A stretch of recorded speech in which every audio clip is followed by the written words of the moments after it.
has been in existence how many years now? I remember being here when it first opened. Yeah, it's been about 9 years now. Wow.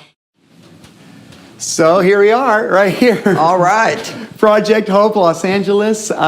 This right here is right in the middle, downtown LA, Hollywood Boulevard, on the 101 freeway. And we're getting ready to see the most extraordinary new floor for girls that are victims of human trafficking right here. An international center to reach America and the world right here out of this building. Residential and just a reach that's going to make a difference. And this is an exciting day. Isn't it amazing when you see your dreams come to pass? Yeah. I remember when we sat in a room and just talked about this as a possible idea.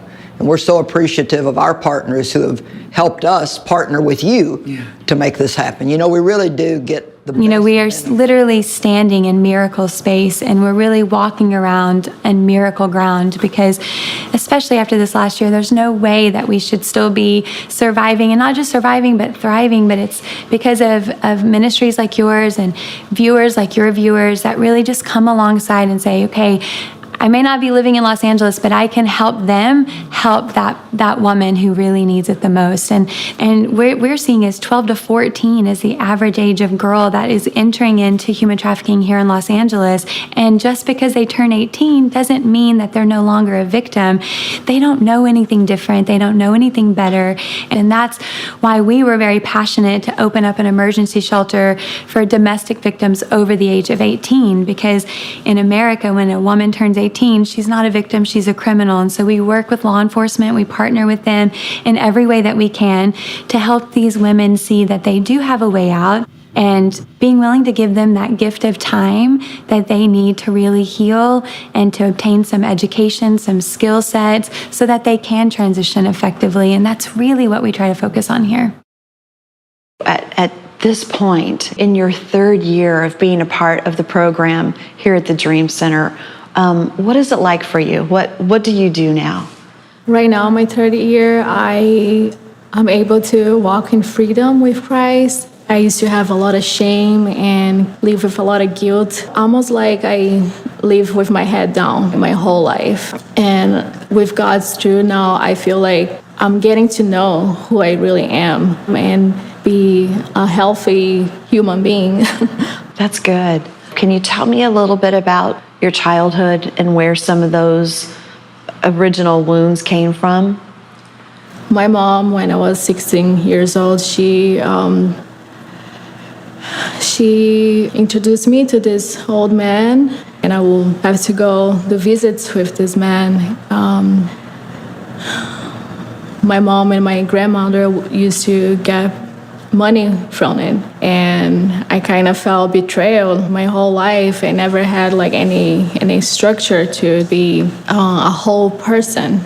Every time I try to go work or try to go study or try to do anything normal, I will always find myself not really capable of just the normal things in life. And I'm really grateful for the Dream Center and for what God has done in my life, because otherwise I will just probably be running in circles and not really able to leave. Yeah.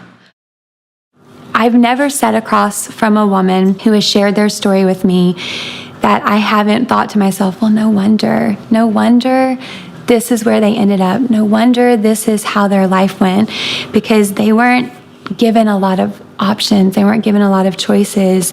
And that key factor, that role of God in their life being that love and that stability that perhaps they've never had before. How do you see women opening up and responding to that? You know, Jesus is the only thing that will ever make the difference in their life. He's the only one that can keep them clean. He's the only one that can keep them filled with hope. He is their living hope. And so to be able to watch them experience His presence, experience His love, experience His grace, His mercy, His forgiveness is really the best thing that we could ever do for them, right? I mean, we're giving them food and shelter, and all of that is super important, but giving them the gift of Christ Christ is what sets it apart. And it's what makes the Dream Center different from every other program they've ever been to, is the fact that Jesus is the only one that can really do it. Tell me about some of the depths and the places that you would go to get that next high that you wanted. It got to the point where I started selling pictures of my body. You know, it didn't take long until I had people coming to hotels to meet me. There was one point where I was out of money and I just stood at the corner knowing I could do what I needed to do to get what I wanted. I tried to get sober after that period of time because I was so embarrassed and ashamed of it. So the whole time I tried to get sober and I did all these other programs, I always knew that Jesus was the only way. But I didn't want to do that because I wanted to do it my way. It's crazy like how something so yucky in my life and I wanted to hold on to it. I thank him all the time because I could have stayed out there on the streets. I could have, and I knew that wasn't where I belonged, but it was like I had given up, and I've never felt a hopelessness like that before. And when you're that far deep, you need somebody to help you get out of it. Yeah. This is all pretty new to you. You still have a way to go. Yes. A lot of study, a lot of prayer, a lot of time with the Lord, a lot of determination. Mm-hmm. What are you going to do to make sure that you stay on this journey, this path that you're walking on? It's still, it's still not easy, but I think like here at the Dream Center, there's so much support. I mean, you can see Jesus in everybody, and it just really helped make that love tangible for me. And I'm learning so much, like just about my obedience and how serving is so important. I'm learning about what God first intended me to be. After having years of all this stuff that I've piled up in my brain, I have to renew it, And thank goodness for the word that helps me do that. So, how are you learning to do that? Where did you even learn that was something you needed to do? Here, yeah, it was really cool because I don't know if it was in the curriculum homework or something that I had to read out of the Bible, and it was you're saved by the Spirit and the soul, but it's kind of my job to help renew my mind, and this burning that I have in my heart, I just want to share it. I want to be fully educated on it. I want to know as much as I can so I can go out and share it the way he wants me to. It's hard. It's hard to break free from chains that have held you bound for a really long time. And so any woman who's willing to fight for herself and for her future is a hero in my book. And it's so beautiful to have people like Joyce for them to learn from, for them to, we have her curriculum all throughout all of our programs. And for these women to be able to identify with someone who's kind of felt some of the things that they've felt and have seen God do the miracle that he's done in her life. I mean, those are the living testimonies that keep our women going. When things get hard, they can look to women like Joyce and know, okay, if God can do it for her, he can do it for me, right? And that's the power of partnership. That's the power of telling our story, and that's why we are so big around here about empowering them to tell their stories, because it's by telling their story that it loses its power over them, and they start to walk in freedom like they never have before. Yeah. That's also why Joyce's passion, because she has felt so much of that abuse and shame and guilt herself, to be able to share that with others is so wonderful, and to be able to work together and do that. Well, girls, we're excited to be able to provide this wonderful place for you to not only live, but to be completely restored through the love of God. I know that you've had some very, very, very, very difficult situations and circumstances in your life. And some of you maybe have been mistreated so long that you think that's just ordinary in the way that life is, but it's not. I'm sure you've heard me say that I was abused by my father sexually for many, many years. Started when I was a little girl. And I can pretty well figure that he raped me at least 200 times. And so I know at least something about what you've been through. But the good news is I also know the healing power of God and what he can do in your life if you'll turn your life over to Him. There's a wonderful scripture in Isaiah chapter 61. It says that God will give us a double reward for our former trouble. And I've held onto that in my life, that if I do things God's way, put my trust in Him, He will give me a double reward for everything that I went through that was hurtful. And I know when you've been mistreated that many times it's even hard probably to believe in God, that God exists, and if God is real, then, why are there so many terrible things that go on in the world? But God is not the author of our pain and our misery. Satan is. One of the things we're all going to have is unanswered questions. For so many years, even as a Christian, I just couldn't understand why God, let my father do what he did. Well, you could have stopped him. And even as a kid, I was praying and asking God to get me out of the situation. And He didn't get me out of the situation, but I realize now that He did something really even better for me. He gave me the strength to go through it and to be healed. And so now I have the opportunity to help other people that have been in the same situation that I was in.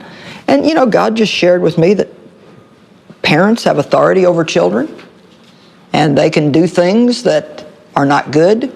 But as soon as you reach an age where you can make your own decisions, then you can start making choices that will turn around the bad things that happen to you. And if you make right choices, I can promise you this, if you will make right choices in your life, no matter how hard they are, little by little, every bad thing that's been done in your life will be changed and turned around. One of the things that most people deal with a lot that have been abused is shame. You feel ashamed way down deep inside of the things that were done to you, or maybe even some of the things that you've done. But the Bible also teaches us that God delivers us from shame. You can like yourself, you can like who you are, you can love the person God created you to be. And the promises of God are for everybody. And Jesus specifically came for people that were hurting.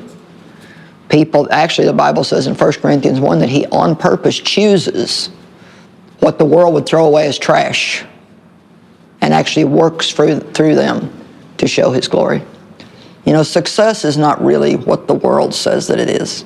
Success is not necessarily having a lot of money, being the most beautiful, the most well-known. You don't have any real success if you don't have peace inside. So God first gives us real success. He gives us righteousness, right standing with Him, peace, and joy. And then the Bible says if you seek the kingdom, God will add the things. But see, when you have real success, then you like yourself, you like who you are, you can learn to love people, and then God can give you things, but you'll know how to handle them properly. You just have to not quit and not give up. And the thing to always remember is if you don't start going forward, then you have no place to go but backward. So I'm excited for you girls, and I hope that all of you will stay in the program here and not run away from it. And just, learn. You have to learn. Every time that you study the Word, it's going to renew your mind. And really, the biggest thing that's wrong with all of us is our thinking is all messed up. The Bible says, as a man thinks in his heart, so is he. So for a lot of years, I thought that I could never have a decent life because I'd been abused. And so I thought I'd always have a second-rate life. Well, see, that was what I was having because that's what I believed. But as soon as I found out that God could give me a new life and I started believing the Word, then things began to change for me. Being hopeless is just like the most terrible place in the world that you can be, or just depressed and just trying to survive each day. You want to have hope. Just believe something good is going to happen to me. And I encourage people to say that all the time. I'm sure as you read my books and hear some of my teachings here, you'll find out how strong I feel about the words of your mouth, because what you say really affects you. We're spirits, but we have a body and a soul, and part of your soul is your emotions and your mind. And so you have to learn how to think differently, starting with believing that God can change your life and that something good can actually happen to you and that you can do great things with your life. And if you just keep believing that and keep saying it, keep learning and keep growing, a year from now, your lives will be so much different than they are right now. A lot of the way that you feel will have changed. A lot of the way you think will have changed. And a year after that, it's going to be better. And a year after that, it's going to be better. You do what you can do, even though you may think it's just so little that it can't possibly make any difference. But if you do what you can do, God will always do the part that you cannot do. I'm not going to be foolish and tell you that it's going to be easy, but it's going to be a whole lot better than what you've been doing. And every day that you do it, it's going to get easier and easier and easier. It's going to happen a little bit at a time. The Bible says that he changes us from glory to glory. Satan's going to provide you with opportunities to go back where you came from. But that's the last thing in the world you want to do. You don't want to make that choice to go back where you came from, because God's got something so much better waiting for you if you'll just trust his plan. Put your simple childlike trust in God. You don't even have to understand everything. Just simply say, God, I believe you love me. I want to work with you to overcome the situation in my life and be all that you want me to be. I'm going to pray for you, okay? All right. Father, I pray for these beautiful girls, and I know that they've had a lot of tragedy in their life, people that have lied to them and hurt them terribly, but I'm so grateful, God, that they're here now in a place where they can be restored. And I pray for each one of them that they will stay where you've got them, not run away, that they would go all the way through the program, let you heal and restore their life, and be all that you want them to be.